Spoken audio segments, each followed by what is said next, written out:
परम आदरणीय इस सभा की अध्यक्षता कर रहे प्रशांत किशोर जी। हम अध्यक्षता नहीं करत। अब सरपंच महोदय जागृत हमरा संगे वो दिन चलत रही, काले परसों चलत रही संगे। जी जी जी बोली बोली। तो और भोरे विजयपुर कटया पंचदेवरी से जितने हमारे जनप्रतिनिधिगण यहाँ उपस्थित हुए हैं, मैं सभी लोगों को नमन और वंदन करता हूँ। इसके साथ साथ मैं प्रशांत किशोर जी का जो बात सुना हूँ, सवाल सुना हूँ, उसके मैं सवाल रखता हूँ कि देखिए, बिहार में जब से युवा पीढ़ी हुआ तो लालू और नीतीश की सरकार रही। कुछ लोग लालू जी के साथ रहे, कुछ लोग नीतीश जी के साथ रहे। इसका कोई ऑप्शन जनता के पास था नहीं। लालू जी से जो नाराज हुआ नीतीश जी के पास गया, नीतीश जी से जो नाराज हुआ लालू जी के पास गया। तो जनता के पास कोई ऑप्शन दिखा नहीं, इसलिए जनता इसी घालमेल में पिराती रही और आगे कोई प्रोग्राम जनता ने नहीं बनाया। आज आपके आने से, इतना लोग आपके आने से इकट्ठा यहाँ हुए हैं, इससे हमको लगता है कि लोगों में यह जोश जगा है, लोगों में यह उम्मीद जगा है कि आपसे, आपके आने से इस बिहार में एक नया उम्मीद जग रहा है और कोई ऑप्शन के तरह आप दिख रहे हैं। तो आपका सहयोग यह जनता करने के लिए तैयार है। आप जो भी निर्णय लेंगे हम लोगों का वह निर्णय होगा और हम लोग आपके साथ हैं। रह गई बात विकास की, तो विकास के नाम पर तो यही विकास हुआ है कि चाहे कोई भी जनप्रतिनिधि हो, हम भी जनप्रतिनिधि रह चुके हैं, आज नहीं है। हम 15 साल वार्ड मेंबर रहे हैं डूमर पंचायत का। लेकिन कोई भी जनप्रतिनिधि हो, मैं दावे के साथ कहता हूं कि किसी भी सरकारी कर्मचारी के पास अगर जाके अपनी बात दम से रखता है और जनता के काम को चैलेंज के साथ बोलता है कि इसके काम को करना है, आप क्यों नहीं करते हैं, आप काहे नहीं करेंगे, ऐसा नहीं होता है सर। यहाँ ऐसा होता है कि अगर जनता बोलती है कि आप हमारे प्रतिनिधि हैं, आप जो है इस काम को कर दीजिए, करवा दीजिए, तो जनप्रतिनिधि बोलता है कुछ लागी भाई, ये ना कुछ लागी, वो बिना नहले कुछ कोरी ना, यही से तरह का दौरावत था। तो ये काम करो, कुछ दो, चलो तनी करवा। सबके बारे में ऐसा मत बोला जाए। ठीक है सर, कहने का मतलब है सर, एक बखार में एक बखार गेहूं है, सब नहीं घूमता है, आधा घूमता है, आधा घूमता है सर, आधा तो जरूर घूमता है। तो सर मेरे कहने का मतलब है कि सवाल अगर वह करीब तो ज्यादा बेहतर रही। अगर कोई सवाल बात सुझाव बता दीजिए। ठीक है सर। तो ये जो शासन सत्ता है, इस शासन सत्ता में रिश्वतखोरी जो है जड़ जमा दिया है।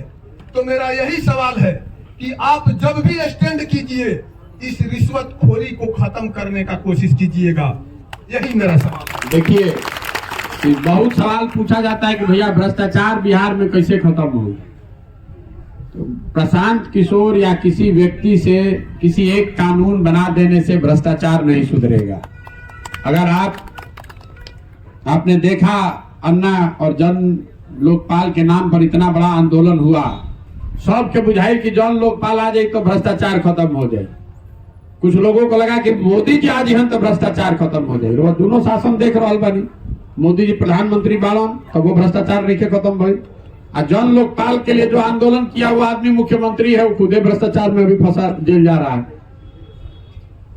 देखिए, दुनिया भर में अगर आप इसका अध्ययन कीजिएगा, जिन देशों ने भ्रष्टाचार को खत्म किया है या कम किया, उन्होंने कैसे किया है। उन्होंने 4 बातें की। दुनिया में ईमानदारी का इंडेक्स जारी होता है कि कौन देश सबसे ईमानदार बा। तो हमें जो यूरोपियन स्कैंडिनेवियन कंट्री वाला सब, स्वीडन, फिनलैंड, डेनमार्क, नॉर्वे, ये देश ऐसे हैं जो ऊपर से 1, 2, 3, 4, 5 में रहता है, जहां भ्रष्टाचार सबसे कम है। तो आप वहां जाकर अध्ययन कीजिए कि कैसे भ्रष्टाचार आखिर उन देशों में कम हुआ। उन्होंने 4 बातों को किया। पहला, अच्छे लोगों को जनप्रतिनिधि चुनकर लाना।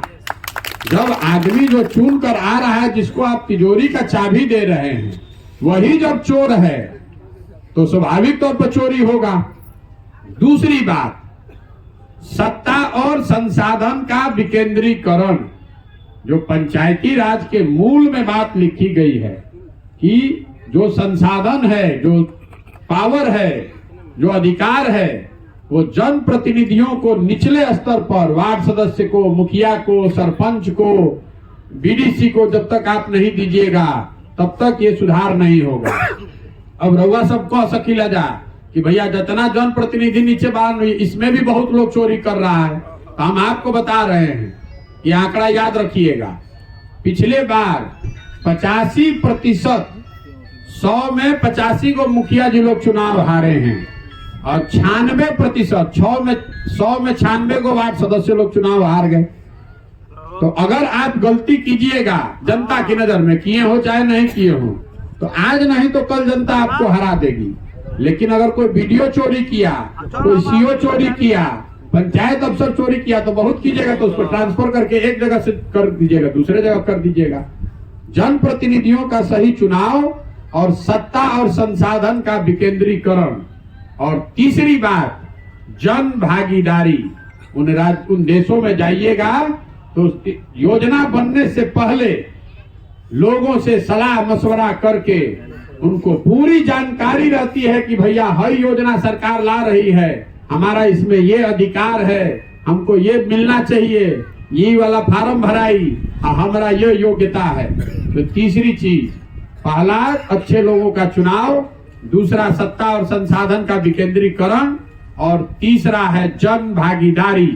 और चौथी बड़ी बात, उन देशों ने क्या किया, उन्होंने तकनीक का, टेक्नोलॉजी का बड़े पैमाने पर उपयोग किया।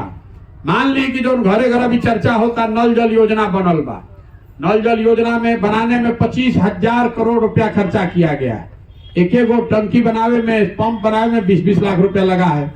अगर सरकार ने 20 से 50,000 रुपया और खर्चा किया होता तो उसी टंकी में, उसी टावर में, उसी पंप में तकनीक के जरिए, टेक्नोलॉजी के जरिए ऐसी व्यवस्था बनाई जा सकती है कि पटना में बैठे बैठे आपको खबर मिलेगा कि कब मोटर चालू भई, कितना वाटर डिस्चार्ज हुआ, कितना पानी आया, कम चला, कम नहीं बना। अभी वो देखा था नहीं कि बिजली में स्मार्ट मीटर आ गया है तो चोरी बंद हो गया। उसमें गलत बिल भी आ रहा है, वो अलग बात है। लेकिन अगर ये 4 चीज कीजिएगा, कोई आदमी आकर अगर सगुफा छोड़ता तो हम आए तो सब भ्रष्टाचार खत्म हो जाए, तो झूठे बोल रहा है। भ्रष्टाचार खत्म करने का यही तरीका, खत्म तो कभी नहीं होगा, कम जरूर हो जाएगा, इस पर अंकुश लग जाएगा, लोगों को राहत मिल जाएगी। और ये करने के लिए ये व्यवस्था बनानी पड़ेगी जिसमें लोग अच्छे लोगों का चुनाव करें। जो सरकार बने वो सारी शक्ति अफसरों के हाथ में नहीं, अपने हाथ में न रख के जो जनप्रतिनिधि है उसके हाथ में दे। तीसरा, जन भागीदारी सुनिश्चित करे ताकि गांव में लोगों को जानकारी हो कि मुखिया जी को कौन रोड बनाने का पैसा आया है। अगर मुखिया जी रोडवा नहीं बनाएंगे तो अगला बार चुनाव हरी हम। और चौथा, तकनीक का उपयोग। रोड बना कि नहीं, इसको तकनीक के जरिए आप रियल टाइम बेसिस पर बैठे बैठे देख सकते हैं, क्वालिटी का सर्वेक्षण हो सकता है। इन चारों चीज को एक साथ करके बिहार में भ्रष्टाचार को कम किया जा सकता है। खाली लफेबाजी करने से, नारेबाजी करने से, मंच पर खड़ा होकर कहने से हम आए तो सब ठीक कर दे, उससे बात नहीं बनेगी। सोच समझकर प्रयास किया जाएगा तो दुनिया में बहुत सारे ऐसे उदाहरण हैं जहां लोगों ने, सरकारों ने भ्रष्टाचार को बहुत हद तक काबू में किया।